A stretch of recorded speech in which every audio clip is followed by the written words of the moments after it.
Hello friends, welcome to my YouTube channel IES-GATEWiz। इस video में basically बात करूंगा जो IS 456 का अमेंडमेंट नंबर 5 है रिगार्डिंग जो चेंजेस हुए हैं फॉर्मवर्क के स्ट्रिपिंग टाइम से रिलेटेड, वो मैं कंपेयर करूंगा जो हमारे पुराने प्रोविजंस थे और जो IS 456 अमेंडमेंट नंबर 5 के अकॉर्डिंग है।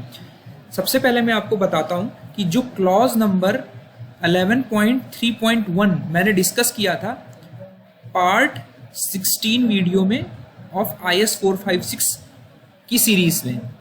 तो सबसे पहले मैं रिक्वेस्ट करूंगा सभी स्टूडेंट्स की ये वाला क्लॉज जो है जो 2000 IS 456 2000 ओरिजिनली जो हमारा ये क्लॉज था वो मैंने वहां पर डिस्कस किया था, बट जो रिसेंट प्रोविजंस हैं अमेंडमेंट नंबर 5 जो आया है जुलाई 2019 में अमेंडमेंट नंबर 5 आया था और it was the 4th revision. Amendment 5 है बट ये रिवीजन जो है वो 4th रिवीजन कहलाता है। ठीक है, फर्स्ट जो हमारा ओरिजिनल कोड था वो 2000 में आया था, 2019 में अमेंडमेंट नंबर 5 आया जिसे 4th रिवीजन कह रहे हैं। ठीक है, और इस 4th रिवीजन में जो इस क्लॉज में कुछ चेंजेस किए गए हैं रिगार्डिंग जो फॉर्म वर्क को रिमूव करने के लिए स्ट्रिपिंग टाइम चाहिए उसके बारे में। तो ये जो एग्जिस्टिंग क्लॉज है वो ये कहता है while the above criteria of eastern shall be the guiding factor for the removal of form work in normal circumstances, जहां पे हमारा जो एम्बिएंट टेम्परेचर है वो हमारा 15 डिग्री सेल्सियस से नीचे नहीं जा रहा है। बिकॉज अगर हमारा टेम्परेचर 15 डिग्री सेल्सियस से नीचे जाएगा तो it will affect the rate of hardening and rate of setting of cement. तो जो यहाँ पर पुराने प्रोविजंस थे जो मिनिमम पीरियड स्ट्राइकिंग फॉर्मवर्क को रिमूव करने का दिया गया था वो ये दो कंडीशंस मान के दिया गया था कि सीमेंट जो हम यूज कर रहे हैं वो ऑर्डिनरी पोर्टलैंड सीमेंट यूज कर रहे हैं और जो हम टेम्परेचर है हमारा एम्बिएंट टेम्परेचर है एयर का, एम्बिएंट का मतलब है जो एटमॉस्फेरिक टेम्परेचर है, सराउंडिंग्स में टेम्परेचर है, वो हमारा 15 डिग्री सेल्सियस से ऊपर है, तभी ये हमारे फॉर्मवर्क का स्ट्रिपिंग टाइम ये वैलिड होगा। तो बेसिकली 5 कैटेगरीज में बताया था मैंने आपको कि minimum period of striking formwork कितना होगा।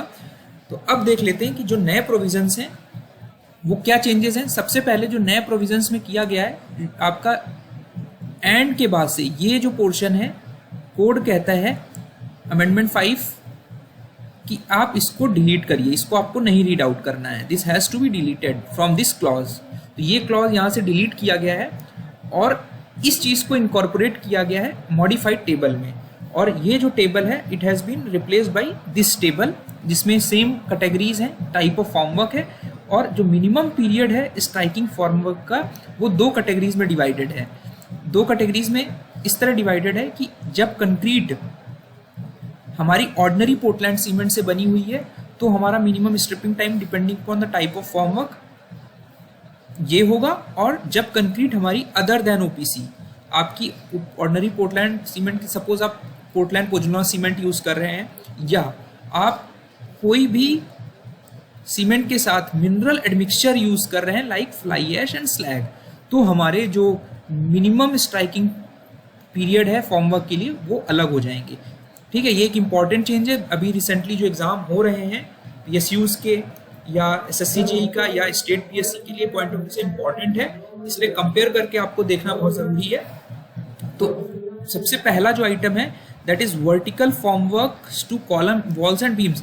टाइप ऑफ फॉर्मवर्क में कोई चेंजेस नहीं किए गए, 5 कैटेगरीज थी वो अभी भी वही 5 कैटेगरीज है। तो पहला कैटेगरी जो है वो vertical formwork two columns wall and beams का जो वर्टिकल फॉर्मवर्क है। OPC सीमेंट अगर यूज कर रहे हैं कंक्रीट में तो वो 16 to 24 आवर्स होगा, और अगर आप OPC के अलावा PPC यूज कर रहे हैं या कोई और सीमेंट यूज कर रहे हैं या फिर ऐसी कोई सीमेंट यूज कर रहे हैं जिसमें आपके मिनरल एडमिक्सचर्स पड़े हुए हैं, मिनरल एडमिक्सचर्स पे भी मैंने IS 456 में बहुत अच्छे से एक्सप्लेन किया, आप उन वीडियोस को जरूर रेफर करिए। हमारा जो पीरियड है वो सेम है, इस पे इस वाले सीरीज में कोई चेंज नहीं है। दूसरा आइटम है सॉफिट वर्क्स टू स्लैब्स। आपको बताया था मैंने कि जैसे ही आप फॉर्मवर्क रिमूव करोगे, स्ट्राइक करोगे, आपको प्रॉप से वापस इमीडिएटली फिक्स कर देना है।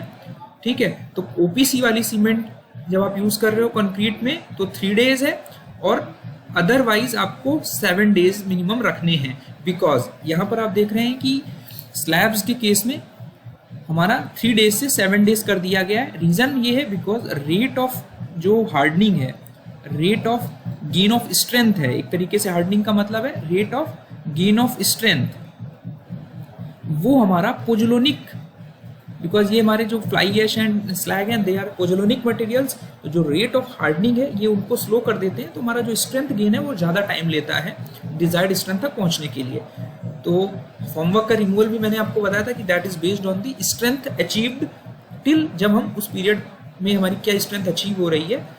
ठीक है, उसके बाद थर्ड कैटेगरी है बीम्स के सॉफ्ट वर्क्स के लिए 7 डेज है, बीम्स में आपको 7 दिन रखना है मिनिमम ओपीसी वाली सीमेंट के लिए, और अगर आप मिनरल मिक्सचर वाली या फ्लाई ऐश वाली सीमेंट यूज कर रहे हैं या ओपीसी के अलावा कोई और सीमेंट यूज कर रहे हैं तो उस समय कंक्रीट में 10 डेज आपको यूज करने हैं।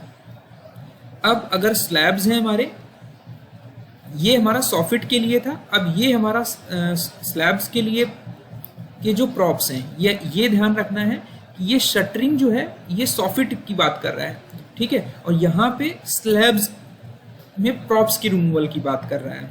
ठीक है, इंपॉर्टेंट चीज़ है ये हमारा सॉफिट फॉर्मवर्क है बीम्स और स्लैब को, और ये जो पोर्शन है ये हमारे प्रॉप्स जिनकी हेल्प से हम शटरिंग को सपोर्ट कर रहे हैं। तो बेसिकली आपके जो प्रॉप्स होंगे वो हमें ज़्यादा देर तक लगा के रखने हैं स्ट्रक्चर पे, जो कि फॉर्मवर्क को आप फॉर्मवर्क भले हटा रहे हो लेकिन फॉर्मवर्क हटाते ही आपको प्रॉप्स दोबारा लगा देने थे। ठीक है, यहाँ पे लिखा भी हुआ है कि props haves to be refixed immediately after removal of formwork. अब जब आपने प्रॉप लगा रखे हैं, ठीक है, तो अब प्रॉप को कितनी देर बाद हटाएंगे आप? फॉर्मवर्क तो आपने 3 दिन में हटा दिया, आप जो प्रॉप्स लगाए आपने इमीडिएटली, वो आपको अगर हमारा जो स्लैब है 4.5 मीटर स्पैन तक का है तो 7 दिन में हटाना है। अगर मिनरल मिक्सचर या अदर देन ओपीसी सीमेंट है वो 10 डेज में प्रॉप्स को हटाना है। अगर आपका स्पैन ज़्यादा है 4.5 मीटर से तो आपको 14 डेज में हटाना है, और चाहे कोई भी सीमेंट हम यूज़ कर रहे हैं। ठीक है, और अगर हमारी बीम्स हैं, बीम्स और आर्चेस, अगर हमारी वहाँ पर कंक्रीट आप कर रहे हो और 6 मीटर तक का स्पैन है तो मिनिमम आपको दोनों केस में चाहे कोई सी भी सीमेंट आप यूज़ कर रहे हो कंक्रीट में आपको 14 डेज रखने हैं, और 6 मीटर से अगर ज़्यादा स्पैन है बीम्स या आर्चेस में तो आपको 21 डेज रखने हैं। तो ये एक इम्पॉर्टेंट कंसिडरेशन है कि ध्यान रखना है कि फॉर्मवर्क आप पहले रिमूव कर लेते हैं, फॉर्मवर्क को रिमूव करने के बाद इमीडिएटली आपको प्रॉप्स रिफिक्स करने पड़ते हैं, और जो प्रॉप्स को रिमूवल के जो क्राइटेरियाज हैं वो 4 और 5 डील करते हैं स्लैब और बीम और आर्चेस के अकॉर्डिंग। ठीक है, यहाँ पे नोट पड़ा हुआ है कि utmost care shall be taken to provide props, the props shall be provided immediately after stripping each shuttering panel, not after stripping all the panels of the entire slab, because कई सारी panel से हमारी shuttering supported होगी, बनी होगी, तो एक एक करके आपको एक शटरिंग पैनल हटाया, उसको प्रॉप से सपोर्ट किया। ठीक है, सपोज अगर हमारा ये स्लैब आप मान लो आपने इसके बॉटम में हमें ये सॉफिट है, 1 शटरिंग 2 शटरिंग 3 शटरिंग लगा रखी है, और इसके नीचे हमने प्रॉप्स लगा रखे हैं।